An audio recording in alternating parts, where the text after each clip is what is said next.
말씀 마가복음 14장 32절에서 42절까지 말씀입니다. 마가복음 14장 32절에서 42절까지 말씀 함께 보겠습니다.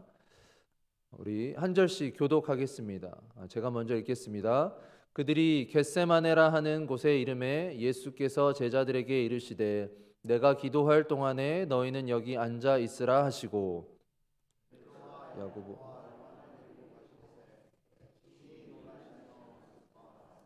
말씀하시되 내 마음이 심히 고민하여 죽게 되었으니 너희는 여기 머물러 깨어 있으라 하시고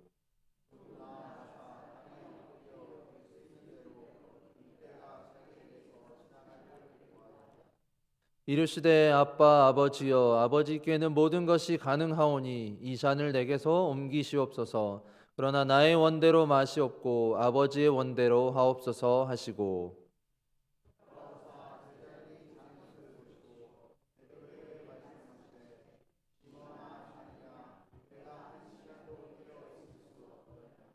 시험에 들지 않게 깨어 있어 기도하라. 마음에는 원이로되 육신이 약하도다 하시고 다시 오사 보신즉 그들이 자니 이는 그들의 눈이 심히 피곤함이라. 그들이 예수께 무엇으로 대답할 줄을 알지 못하더라.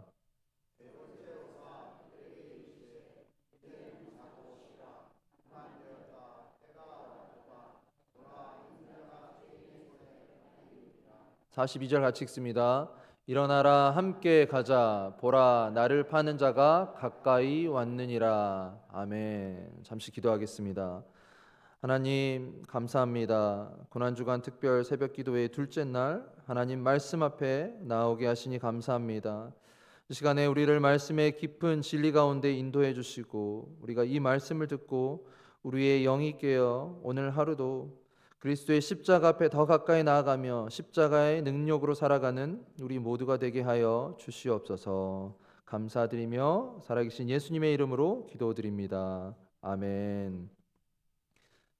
오늘 이 새벽에는 그 밤 예수님이 기도하신 이유라는 제목으로 하나님 말씀 나누길 원합니다. 오늘 고난주간 특별 새벽 기도회 둘째 날입니다. 오늘 새벽에는 우리가 예수님의 고난을 기억하며 우리가 예수님이 걸어가신 그 길을 우리도 걸어가기 위해서 주님의 어떤 모습을 본받아야 하는지 말씀을 통해 함께 살펴보기를 원합니다. 오늘 본문에 보면 예수님은 제자들과 함께 겟세마네라는 곳에 가십니다. 예수님이 겟세마네라는 곳에 가신 이유는 기도하시기 위해서였습니다. 평소에도 예수님은 자주 기도하시기 위해 겟세마네 가셨습니다.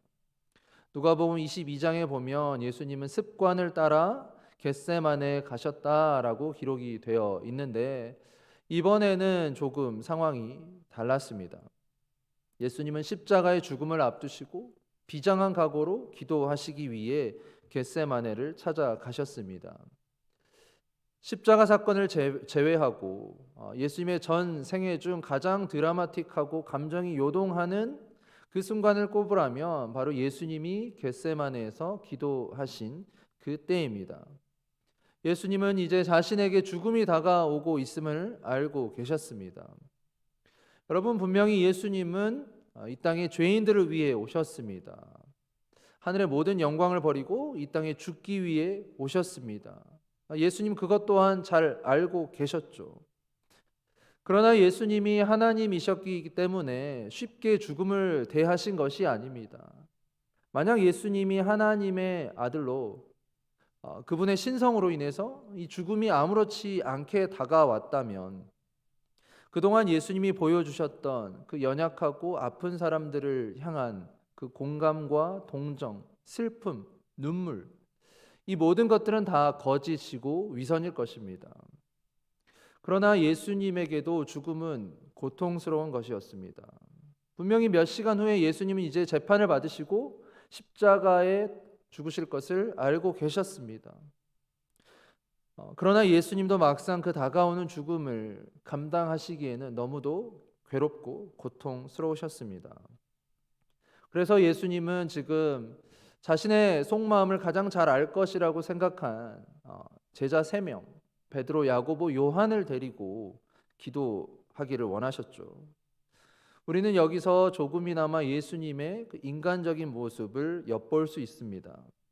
가장 힘든 순간에 그래도 나와 가장 가까운 제자였다라고 생각하는 그 제자 3명을 데리고 예수님이 기도하러 가신 것입니다. 그리고 그들에게 기도를 부탁하셨습니다. 오늘 34절 말씀하시되 내 마음이 심히 고민하여 죽게 되었으니 너희는 여기 머물러 깨어 있으라 하시고, 예수님은 이 세 제자들에게 자신의 고통스러운 마음을 드러내셨습니다. 내가 심히 고민하여 죽게 되었으니 너희는 여기 머물러 깨어 있으라. 이 깨어 있으라라는 표현은 기도하라라는 말씀입니다. 여러분, 예수님도 중보 기도를 부탁하셨습니다. 얼마나 예수님이 힘드셨으면 내가 심히 고민하여 죽을 것만 같아 너희들이 나를 위해 기도 좀 해다오라고 부탁하셨을까요? 예수님이 공생의 기간 동안 기도를 부탁하신 그 기도를 부탁하신 경우는 오늘 본문이 사복음서 중에 유일합니다. 예수님은 그동안 항상 하나님 아버지께 직접 기도하셨습니다. 굳이 제자들에게 기도를 부탁하실 필요가 없으셨습니다. 그런데 예수님이 기도를 부탁하셨다라는 것은 예수님도 누군가의 기도를 필요로 하셨다라는 것입니다. 누군가를 위해 기도한다라는 것은 그 사람의 고통과 아픔을 기억하고 그 무게를 함께 진다라는 뜻입니다.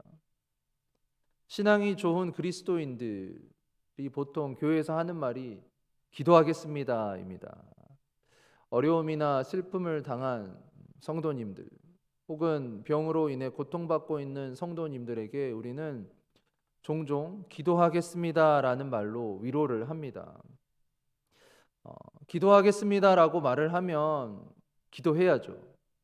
기도하겠습니다라고 말을 하는데 기도해야 하는데 때로는 잊어버리고 기도하지 못할 때가 있습니다. 장로님을 위해, 집사님을 위해, 권사님을 위해 기도하겠습니다라고 말하면 진짜 기도해야 합니다. 저도 생각해 보면 이 기도하겠습니다라는 표현을 참 많이 쓰는 것 같습니다. 목회자로서 제가 할 말이 기도하겠습니다밖에 없기 때문입니다.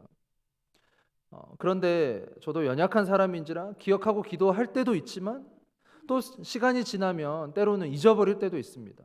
그러다가 이제 기도하는 가운데 또 나중에 생각나고 기도할 때가 있어요. 그래서 이제 궁금해하죠. 지난번에 성도님 기도하겠다라고 말씀드렸는데 어떻게 되었나 궁금해하기도 합니다. 여러분, 누군가를 위해 기도한다라는 것은 어떤 종교적인 예의나 의무를 가지는 것이 아닙니다. 중보기도는 사람이 보여줄 수 있는 가장 깊은 사랑의 표현입니다.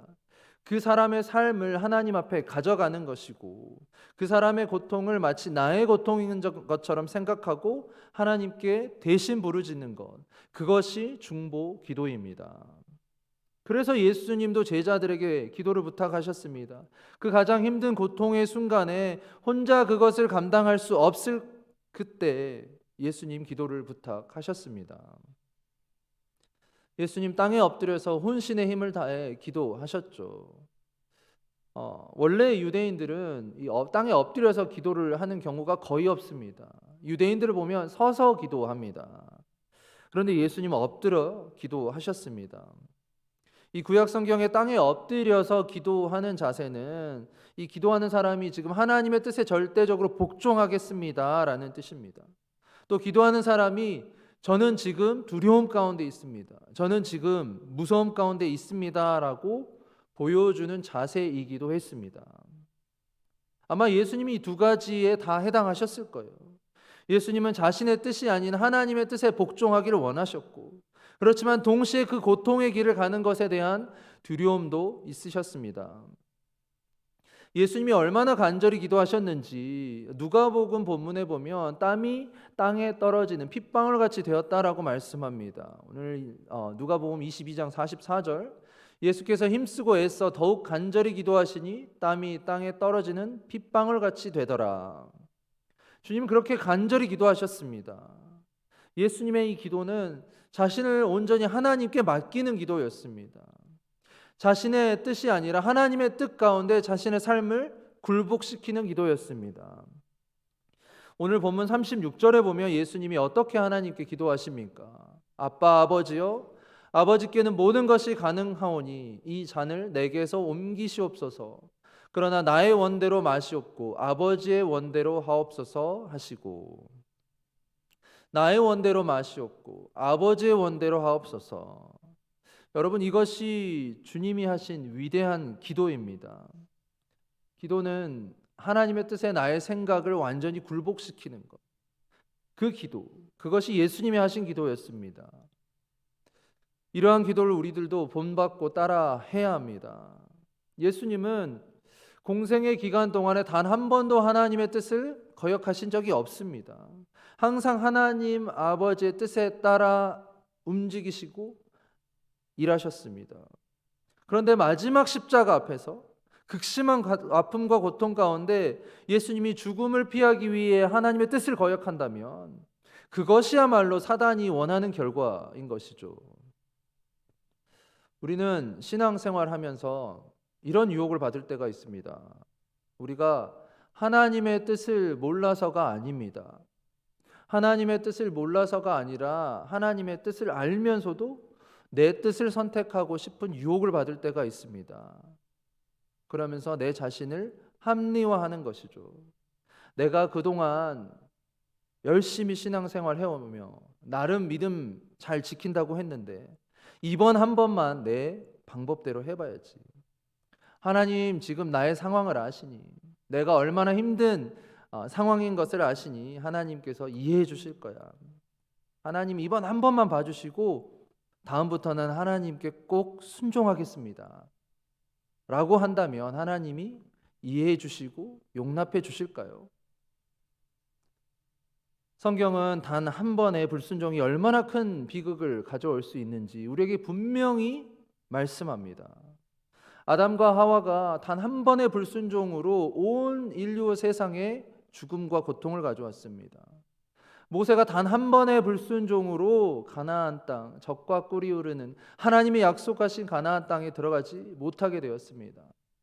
사울 왕이 단 한 번의 불순종으로 하나님께 버림받았습니다. 자신이 보기에 좋아 보이는 그 소와 양, 동물들을 살려두었는데 그 결과로 하나님께 버림받고 말았습니다. 하나님은 거의 almost라는 순종을 원하지 않으십니다. 하나님이 원하시는 순종은 전적인, 완전한 100%의 순종입니다. 예수님이 겟세마네 동산에서 하나님께 기도드리실 때 하나님 이번 한 번만은 제 생각대로 되게 해주세요 라고 기도하지 않으셨습니다. 오히려 예수님이 하신 기도가 나의 원대로 마시옵고 아버지의 원대로 하옵소서. 나의 원대로 마시옵고 아버지의 원대로 하옵소서. 우리도 예수님이 하신 이 기도를 본받아 내 생각을 하나님께 굴복시키는 기도의 사람이 되어야 할 줄 믿습니다. 예수님은 혼신의 힘을 다해 생명을 걸고 기도하셨는데 안타깝게도 제자들은요, 이 육신의 피곤함을 이기지 못하고 잠이 들고 말았습니다. 예수님 지금 이 십자가 사건이라는, 십자가 죽음이라는 정말 중요한 사건을 앞두고 힘든 영적 싸움을 하고 계시죠. 그런데 제자들은 마치 아무 일도 없다는 듯이 피곤해서 잠이 들고 말았습니다. 예수님은 먼저 시몬 베드로에게 내가 한시라도 깨어 있을 수 없느냐라고 책망하시고 이어서 오늘 본문 38절에 이렇게 말씀하십니다. 시험에 들지 않게 깨어 있어 기도하라. 마음에는 원이로되 육신이 약하도다 하시고, 예수님 지금 제자들이 깨어 기도하기를 원하셨습니다. 사실 인간적으로 볼 때는 제자들의 피곤함이 좀 이해가 되기도 합니다. 하루 종일 예수님을 따라다니면서 사역하고 아마 얼마나 피곤했으면 좀 쉬고 싶을 만도 한데 또 예수님이 기도하자고 해서 밤에 데리고 가셨습니다.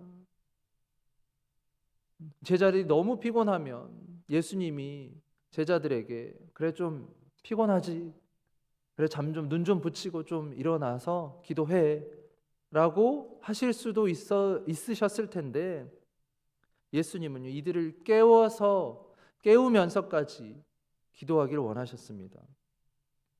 예수님 이들에게 시험에 들지 않게 깨어서 기도하라 라고 말씀하셔요.